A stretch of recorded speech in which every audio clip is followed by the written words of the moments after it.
edition of Two Guys and a Chainsaw. I'm Todd. I'm Craig. And today we decided to watch a Swedish film. This was my suggestion after having some friends over for Halloween night. Watched a trailer for a film that a few friends had brought up to me that piqued my interest. It's called Goodnight, Mommy. It was a little different from what the trailer sort of promised. I don't know if that's a good or a bad thing. You didn't know anything about this going into it. I didn't, and I was really kind of surprised because I've told you before that I am kind of a completist. I'll watch just about anything, good, bad, regardless. I read up a lot on horror films, and I don't recall ever having heard of this one. And yeah, it's certainly different than a lot of the movies that we've talked about in the past. I don't even know how I would categorize this film, really. Do you?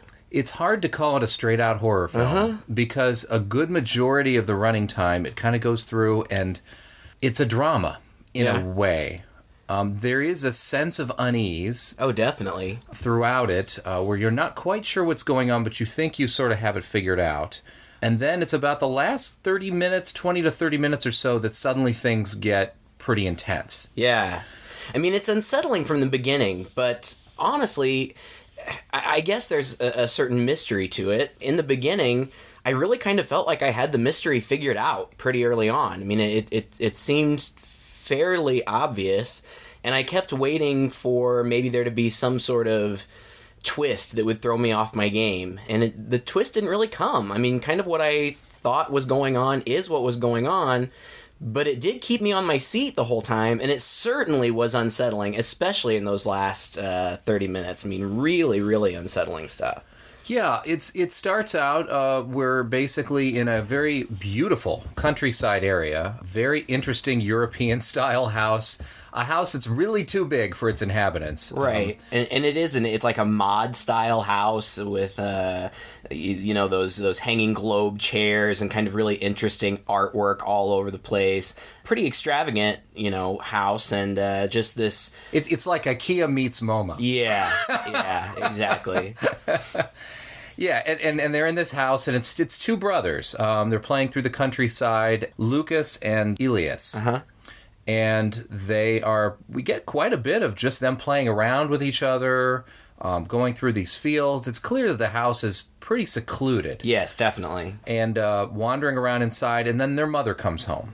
Right. And the boys are twins. I didn't pick up on that immediately, but it became pretty clear pretty soon. And throughout the movie, they wear almost identical clothing. In the first half of the movie, their clothing is identical except for they would wear different color shirts. And then towards the end of the movie, they started dressing even more alike. And these boys, these actors, are clearly, obviously, identical twins, and that in itself is a little bit unsettling. Yeah.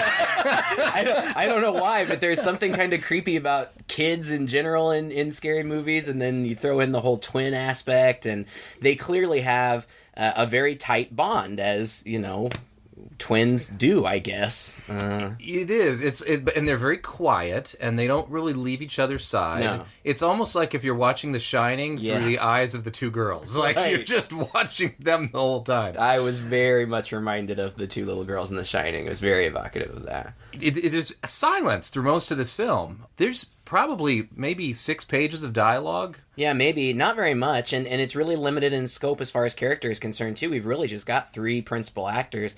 The 2 boys, who in real life are named the same names that they have in the film, and then their mother, and then there are a few characters who enter for no more than a minute or 2. But beyond that, it is focused solely on this small family.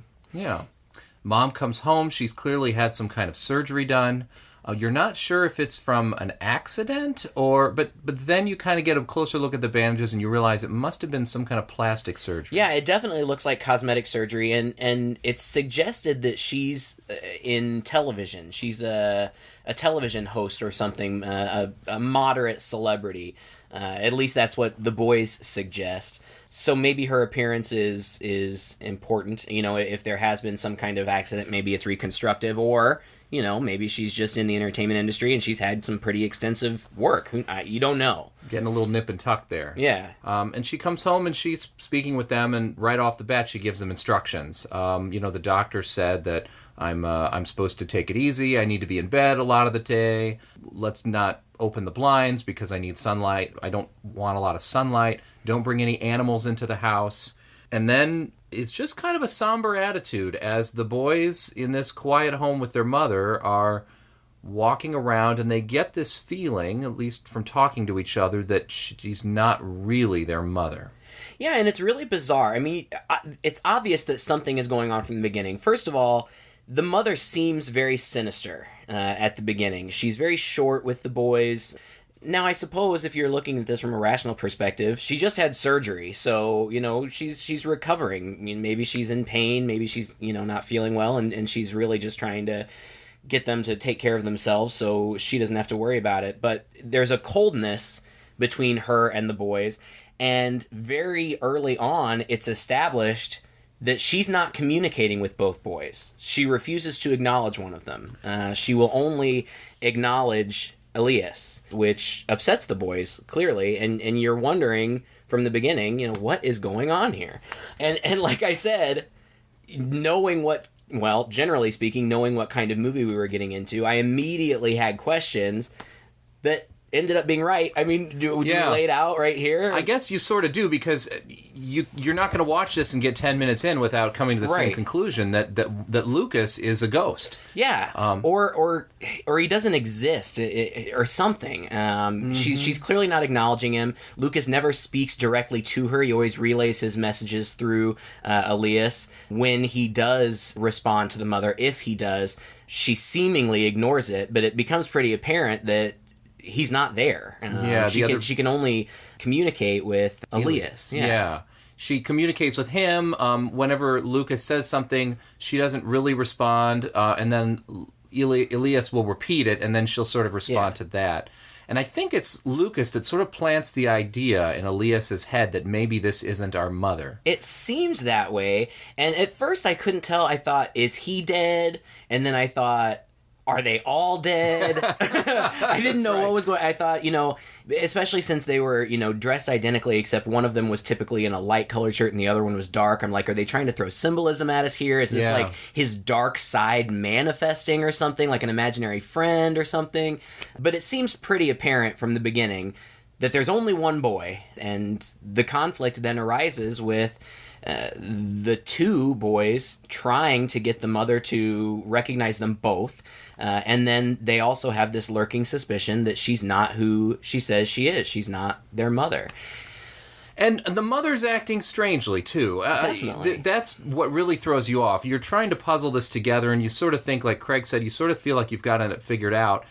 And then the mother starts doing weird things. She seems to be hiding her face from the boys. The boys are out playing, and as soon as they come in the house, we go back to the mother upstairs. She's sitting on the edge of the bed, and she kind of bolts to attention, the back of her head towards us, and quickly puts on the bandages that she had off. Right. Like she's wrapping them back up for the boys. Yeah, and it does, when she takes off the mask, I mean, when she's got the full mask on, you're thinking that her injuries or the results of her surgeries must be pretty grotesque, and that's why she's trying to keep it covered. But when she finally takes it off, she appears to be entirely healed. So it's a mystery. What is going on? Yeah.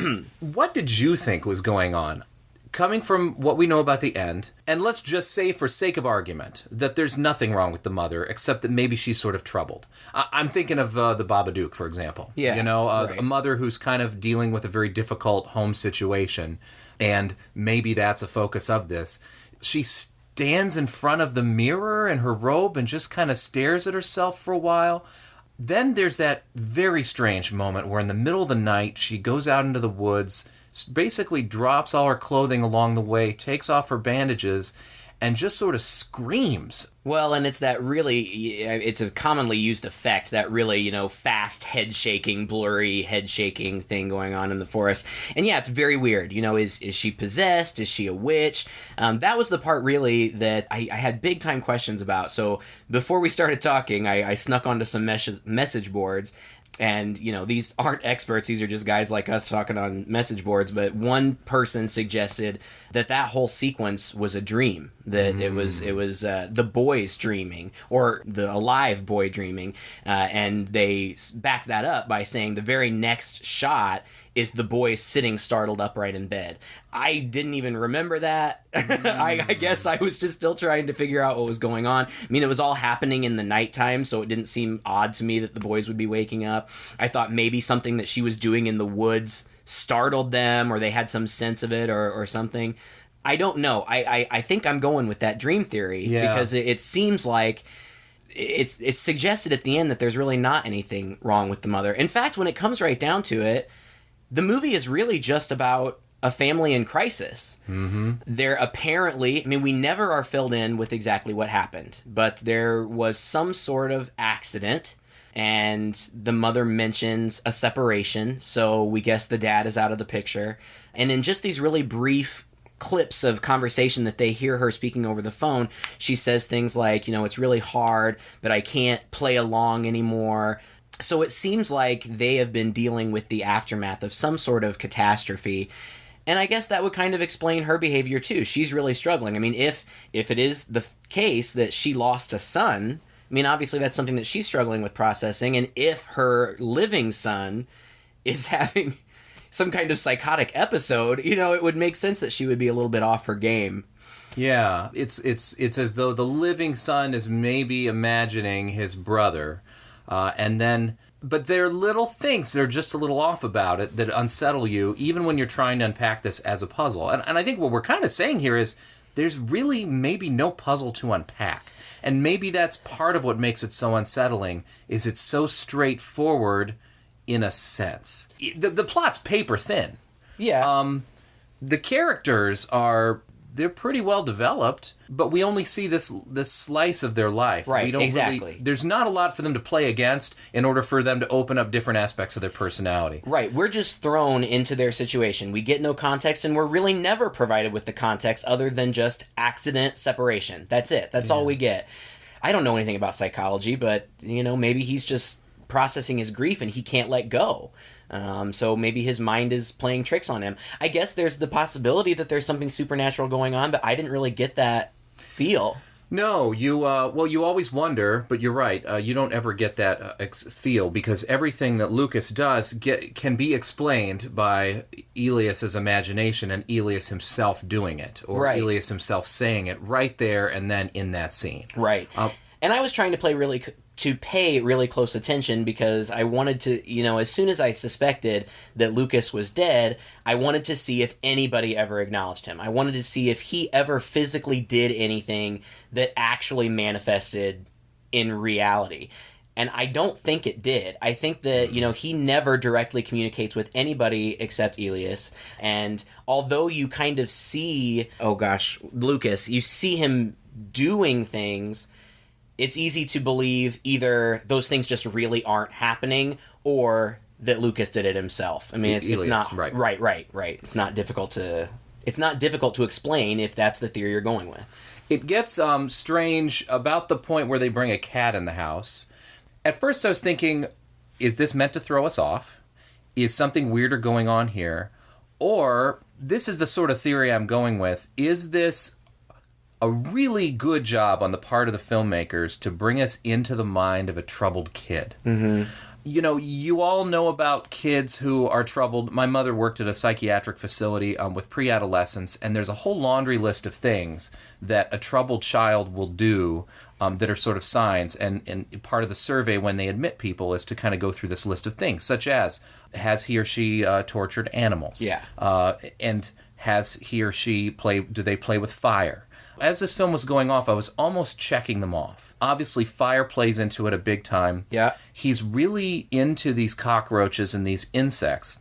He brings a cat into the house, specifically when the mother asked him not to, hides the cat under the bed. Mother's kind of looking for something, and he manages to keep the cat hidden, but in the same way, the cat escapes. When they go and they are looking for the cat, they find the cat dead down in the basement, behind the hot water heater.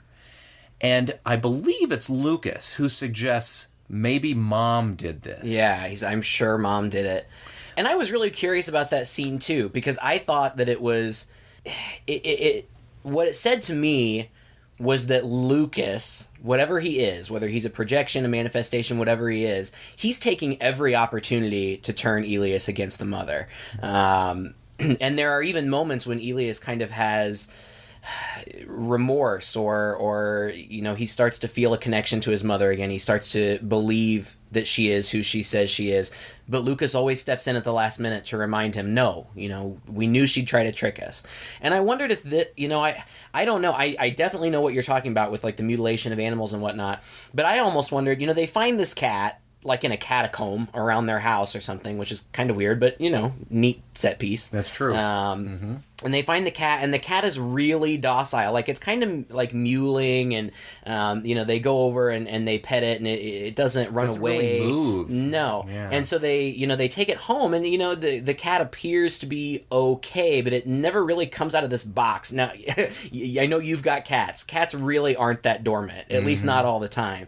So I kind of wondered if maybe when they found the cat, it was already sick and dying anyway, and then it escaped, as animals will do, to try to go find a place to die on their own.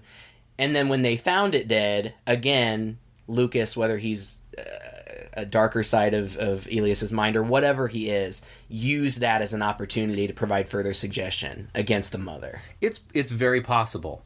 But then what they end up doing with the cat is kind of sick and twisted. Yeah. They're kind of frustrated at Mom. Well, let's back up for a second. They're playing with the cockroaches with her as well. They sneak into her room and drop a cockroach onto her chest while she's sleeping. She doesn't wake up, but her mouth is slightly ajar. It's more like one of those huge beetle Oh, yeah, things. it's one of the... No, it's the not giant... a little cockroach. The giant hissing cockroaches. Yeah. And they have a whole terrarium full of them, which is just kind of creepy anyway. So maybe I should have been tipped off earlier that this kid was a little off. But I don't know. I mean, he's a boy. I wasn't that kind of boy, but he's true. A boy, maybe he just likes bugs or whatever. Well, there's sort of a slight explanation for all of it. And again, like, when I come back to that theory of him being troubled, is that's how it always seems to start. He's a boy. He likes playing with creepy, weird things. Oh, he's a boy. He's a little aggressive, and he's too small, and he didn't realize that he'd hurt such and such animal. He never really meant to do it. And then before you know it, all these signs are piling up together, and it's strange.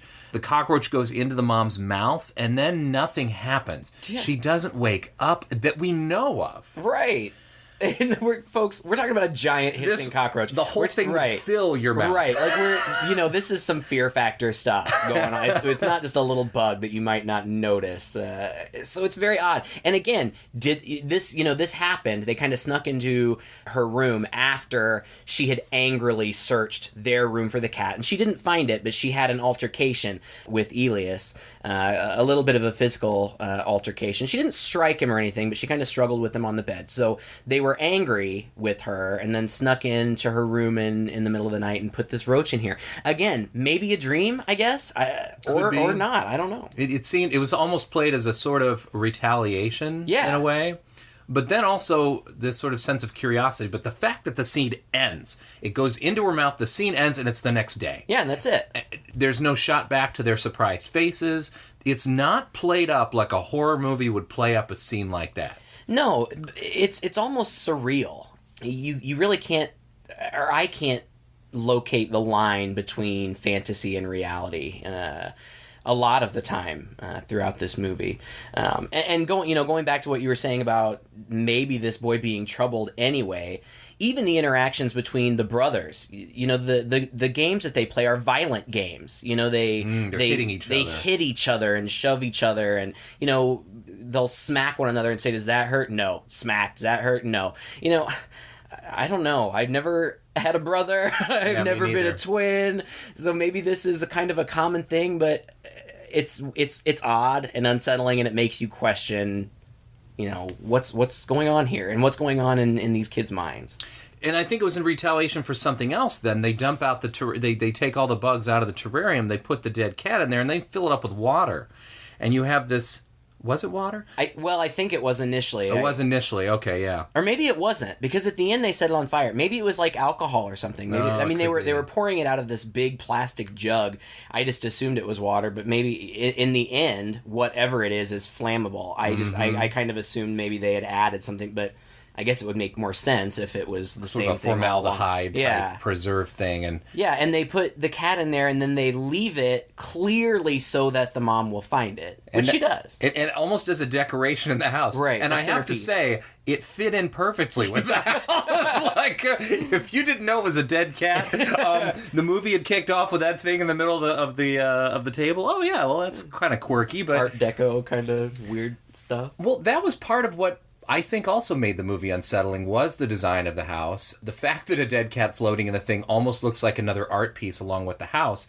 And then one thing that I noticed early on that just sort of keeps coming in, especially before we see Mom's bandages, is there are all these pieces of art on the wall, and whenever there's a human figure in them, it's like a blurry, out of focus kind of... They're either in silhouette, or it, like, you know, shadow silhouette, or their faces are obscured and blurry. I noticed that too, and it's odd.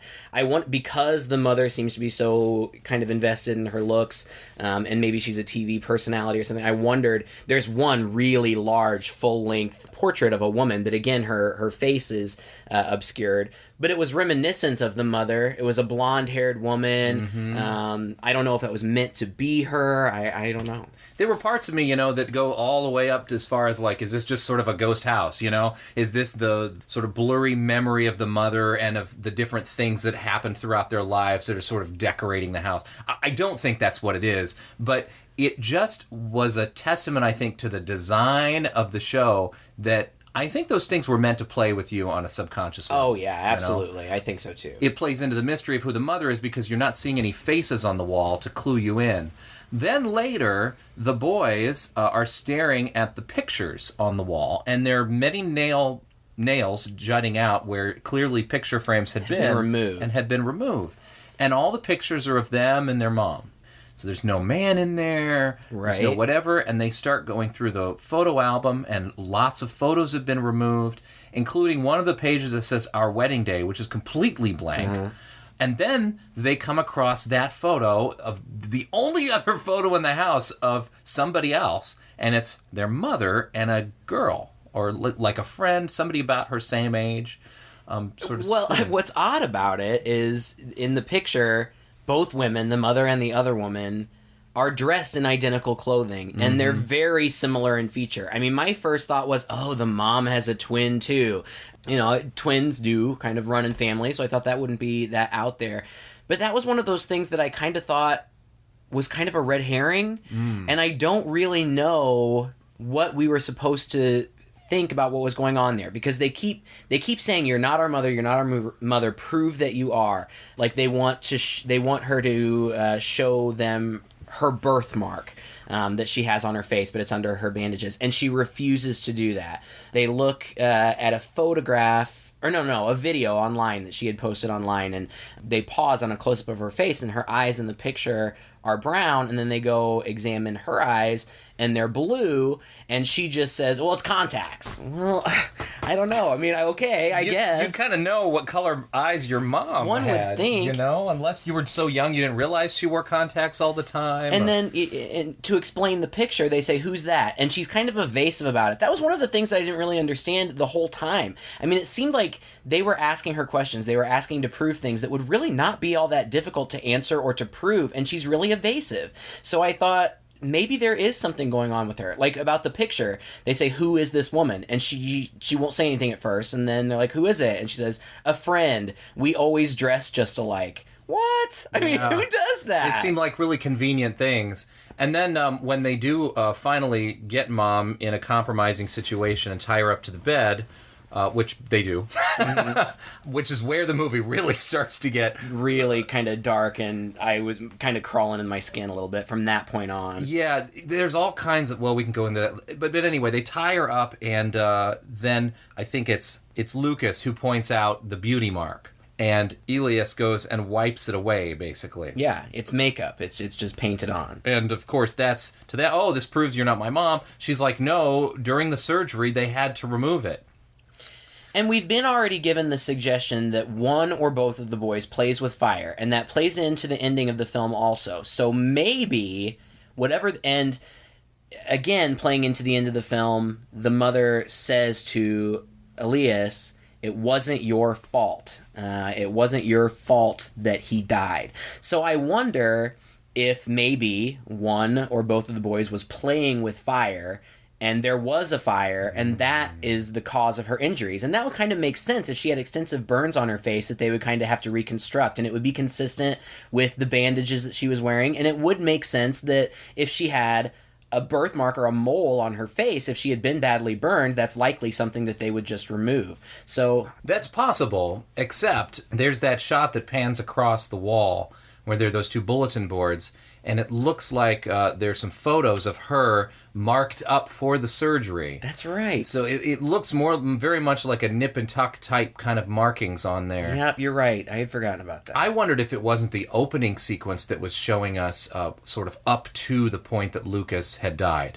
Whether it was entering that tunnel. Yeah. Or whether it was floating, drowning. Right. Because in the beginning, the two boys are just playing, and they're kind of just playing in the area around the house, and there's a lake, and there's like this, I don't know, it looked like a mine shaft or something. It wasn't a cave. It was man-made. Lucas walks in first and is just engulfed in black, and then Elias kind of stands back and calls his name several times before following him in. And then we cut away from that. And then we cut to a scene on a lake where Elias is floating on some kind of raft or float on his belly, and he keeps calling out Lucas's name, and you see some kind of rumbling under the water, but the boy never surfaces.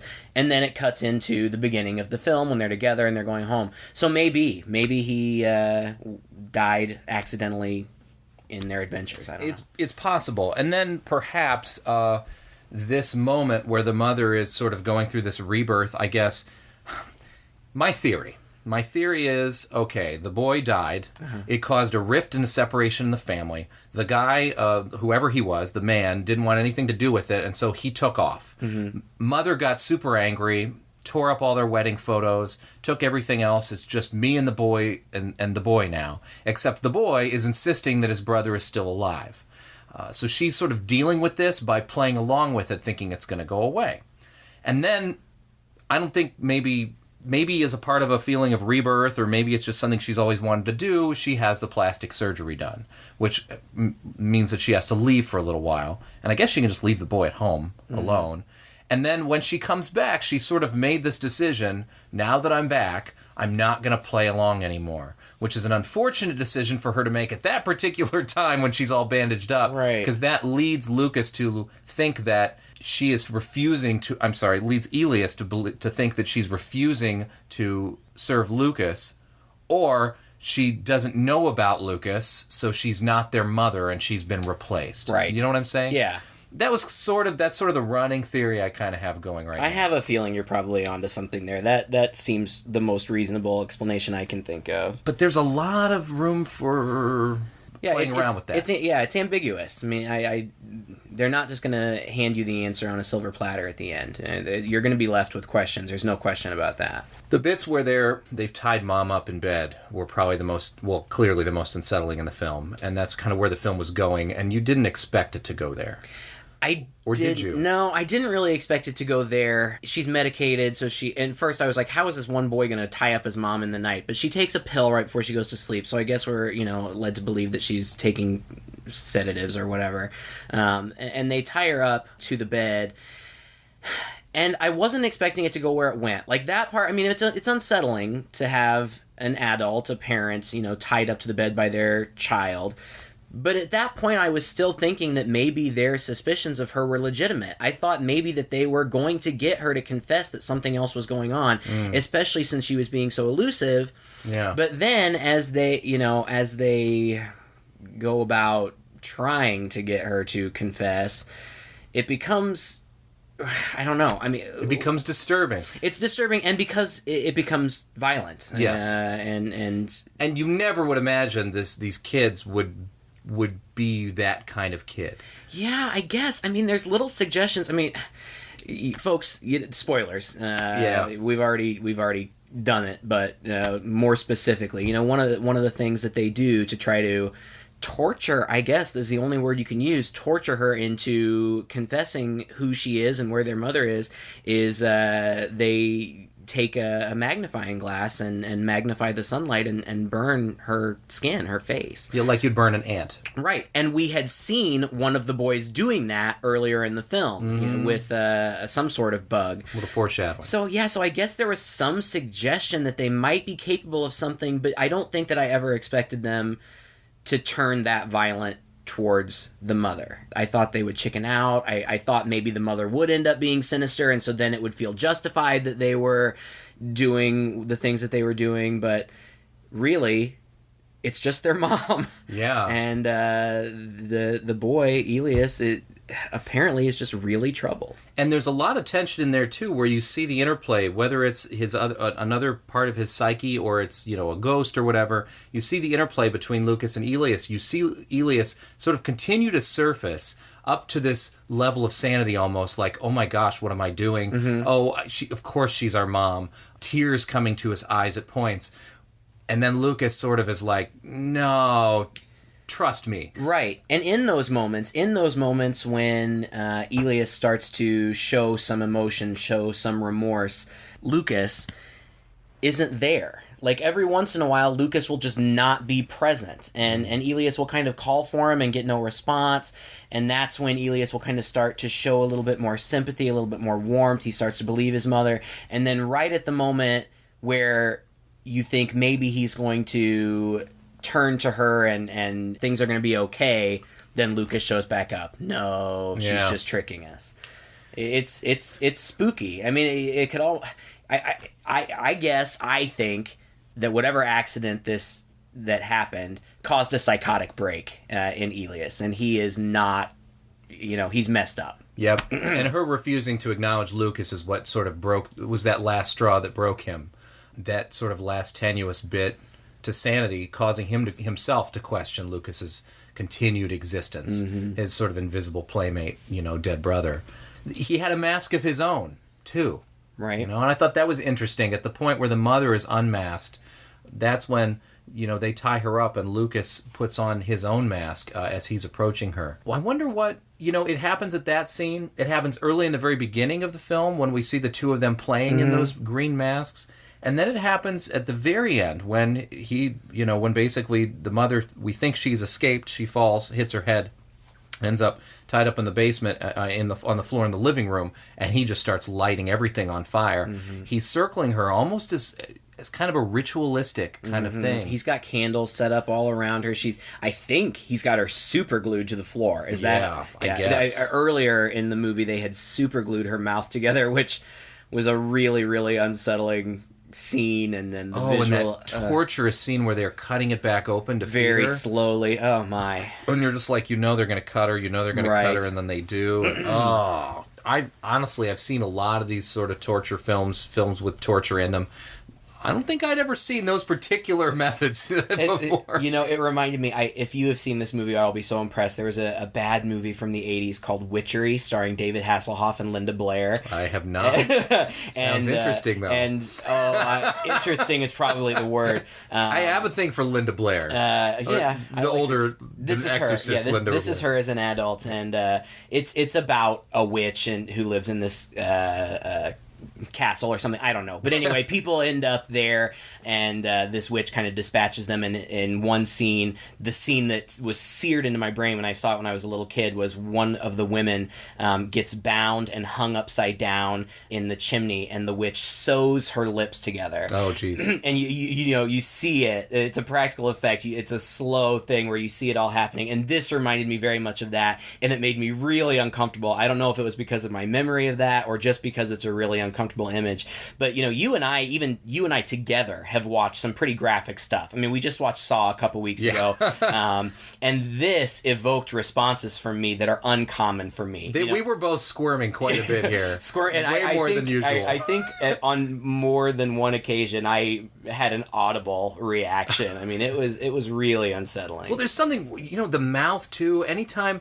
Nothing bad usually ever happens to your mouth, and when it does, it hurts so bad. You bite your tongue, you bite your lip, and you're reminded of it. You bang your tooth against something, I mean, that's pain. And of course, everybody's got that, not everybody, but a lot of people have that fear of the dentist, it's just so ingrained in our culture. Just you talking about it's giving me the willies. And all they're doing is stuff to her mouth, and they're jamming it open and doing something in there with the floss or whatever. I didn't know what they were doing. I didn't want to know what they were doing. I might have turned away at that point, actually. It sounded like they were trying to saw her teeth out or something, but I think that they were just, using the floss to, saw into her gums. I mean, and they put a dowel rod in her mouth to keep it open as they do. It's really, really unsettling.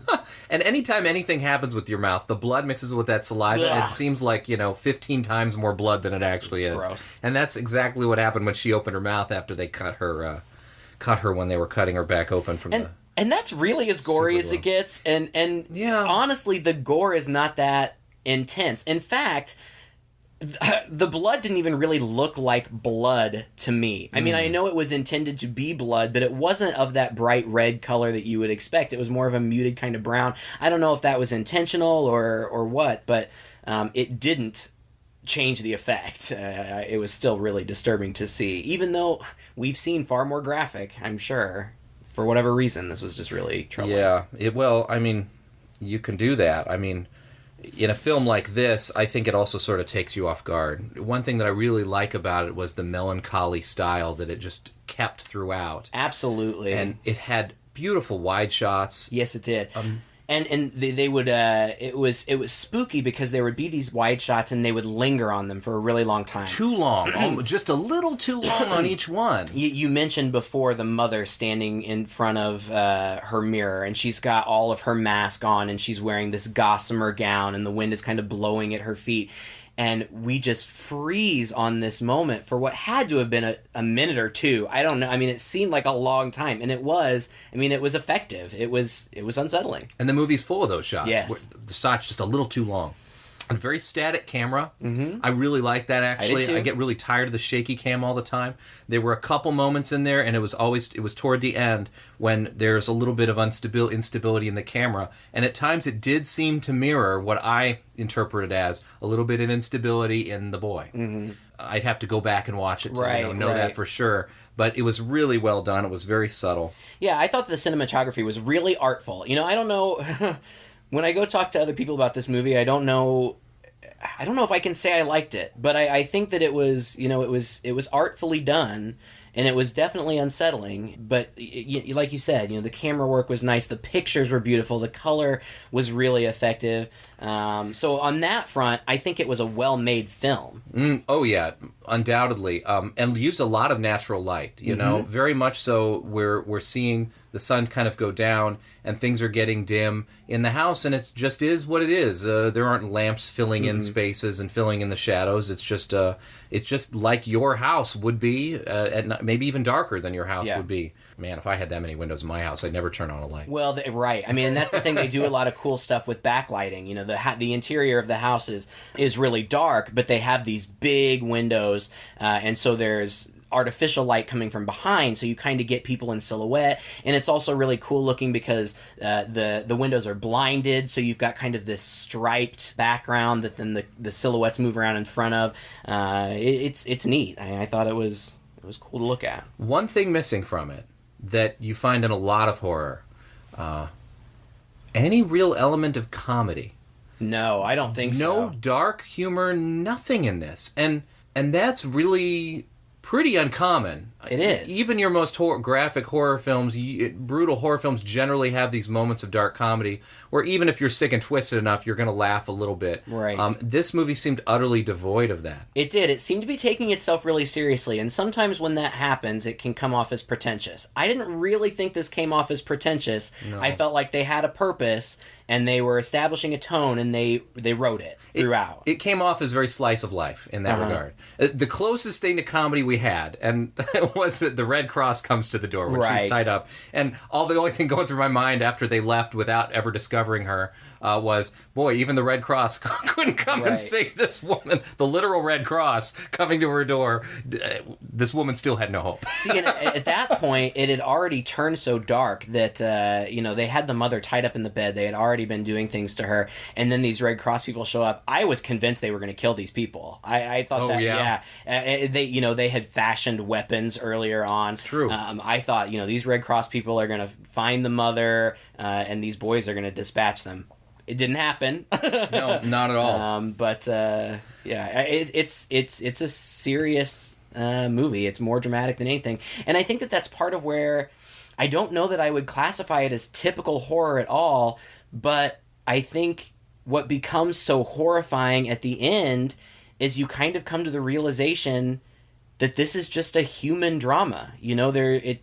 I'm not convinced that there's anything supernatural going on. I'm convinced that this is a psychological thing, that this boy has snapped as a result of tragedy. So there's nothing, you can't blame it on the ghost. You can't blame it on the haunted house. These are real people, interacting with one another in a really upsetting way. I 100% agree with you. I don't think there was anything supernatural going on. In fact, this movie, if you were to find its closest cousin, I would say, have you ever seen Roman Polanski's Repulsion? I haven't. You need to. It's great. It sort of seems like it should be a horror movie. It's about a woman who's sort of by herself in a European apartment and is a little bit threatened by people and things like that, and just slowly starts to come unhinged. And you're never quite sure what's real and what's not, and you're never quite sure if she is coming unhinged or if people are actually threatening her and she's really in danger. Mm-hmm. That was exactly the same sort of feeling I got after we were done with this film. Yeah, me too. The ending. The very ending shot. Mm-hmm. Your thoughts on that? Sadly, it's one of those endings. We watched The Woman in Black recently, and it's reminiscent of that ending because you kind of have death. When it comes right down to it, folks, they kill the mom. They are not convinced that she is who she says she is, and they kill her. And the last scene, we return to the cornfield where we started. We're kind of looking from the boys' perspective. We're kind of looking through their eyes, and they're walking to this clearing in the corn. And through this clearing comes walking their mother, and they walk up to her. They turn around and face camera, almost as though they are posing for a family portrait. Picture, yeah. And again, it's one of those shots that lingers for a long time. They just stand there and look at you and smile for a good minute or so, and then cut to black. And that's it. Sadly, I think that I was disappointed in the ending of The Woman in Black, but I think that you're supposed to walk away thinking, oh, well, at least they're all together. I don't know that I got that sense. I think I got the sense here that Elias is a survivor, but is now projecting both his brother and his mother. Oh, wow. And I don't know how, he's That's a kid, messed up. He's a kid alone in a court. What's going to happen to this poor kid? I don't know. I mean, what did you think? That is entirely possible. I vacillated between that and the fact that they were all ghosts and stuff. But again, the last shot lingered way too long. The pose was super strange. It was just as unsettling as the rest of the movie has been. Not that sort of happy endings, which I've always hated anyway. Mm-hmm. That I'm leaning more towards what you said, that he is now posing happily with his family, just like in that picture. Mm-hmm. And it's sad. It's sad. Super sad. Mm-hmm. That this is the way that this kid now finally can find some closure and enjoy life, is if his mother is also dead, right, along with his brother. Right. Now everything's in his head. What's going to happen to him? Who knows? Who knows? And are they gonna find him? Who knows? Are they gonna suspect that he was killed in the fire? It's messed up. About halfway through this film, I think I'm going to be really disappointed in this. It moved along so slowly. It did. And I felt like I had sort of figured it out. Yeah. And I was trying to unravel a puzzle that I just was not there. And once that sort of hit me, that there was no puzzle, and things in that last half hour got crazy, I really liked the movie. Yeah, I don't know that I was ever afraid that I was going to be disappointed, because I could tell that it was a well-crafted film. So I knew, well, I suspected that leaving it, I would at least be able to say that I appreciated it for what it was. And that's kind of where I still stand on it now. I don't know if I can say that I liked it. I don't know if it's something that I would even be invested enough to watch again to see if I could figure more stuff out. I don't know. I do, however, appreciate what they were trying to do, and I think that they were successful in what they were trying to do. But if you are somebody who is troubled by loose ends and ambiguous plot and questions, you're going to be frustrated by this movie. Yeah, and it's a 90-minute movie that sort of feels like 2.5 hours. It feels a little longer. I don't know. I thought the pacing was all right. I was on the edge of my seat for most of the time, but it is just these three actors for, a good hour and a half plus, and really not a lot happens. Yes. So... Did a great job acting, though. Yeah, they did. Really carried the movie. That was impressive. The boys, I thought, in the beginning were very innocent. You didn't really have any kind of... Well, and you talked about watching the trailer. The trailer is really misleading. It's totally not the movie you're going to see. No, and the trailer really plays on the early part of the movie where the mother seems really sinister, and they even suggest things in the trailer that are not true in the movie. Yeah, there's some creative editing there where they actually edit a scene together that doesn't exist quite that way. Right. And it ends up not being about that at all. So I feel like it's a great trailer, because it's an unsettling thing that's going to make you want to watch the movie, but you're getting into a different movie. And those boys in the beginning, they seem just like very normal boys, and I think from the beginning, you just automatically are on their side. And then towards the middle, you start to question that. And the boys play it really well. It's not abrupt shifts. It's not, a crazy changing character where all of a sudden they go crazy. It feels very natural, and maybe that's part of what makes it so spooky. Yeah, spooky, not scary. Yes, I agree. Well, thank you, Craig. Thank you for listening. If you enjoyed this podcast, please share it with a friend, subscribe to us, like us on Facebook. We will see you again next week with Two Guys and a Chainsaw. Until then, I'm Todd. And I'm Craig.